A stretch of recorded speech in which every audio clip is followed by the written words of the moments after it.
So what is image compression? Well, if you take a photo these days, even if you take it on your mobile phone, the likelihood is that it's going to be a way too big a file for you to put it onto your website. The reason being, whoever looks at your website is going to need to download that image in order to see it. If it's a massive file, that's going to take ages and they're just not going to bother looking. So if you want your website to run nice and fast and be usable for your customers, then you're going to have to compress your images. And you can do that in two different ways. So firstly, you can make your images physically smaller.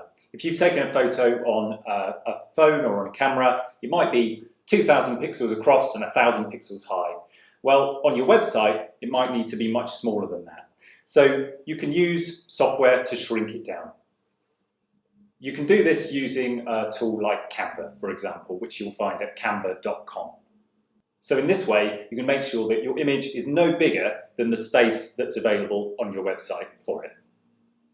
So the second way you can compress your image is to actually make it take up a bit less disk space on your hard drive.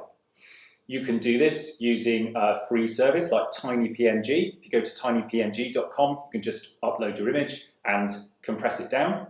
Or you can use a plugin. If you've got a WordPress website, you can use a plugin like Smush, and that will do the same thing. It will let you compress the image right down so that the file is as small as you can get it.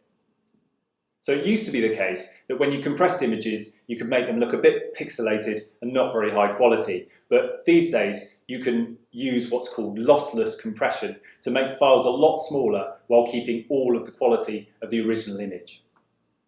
So I hope this video has helped you to understand some of the basics of image compression. Thanks for watching. Good night.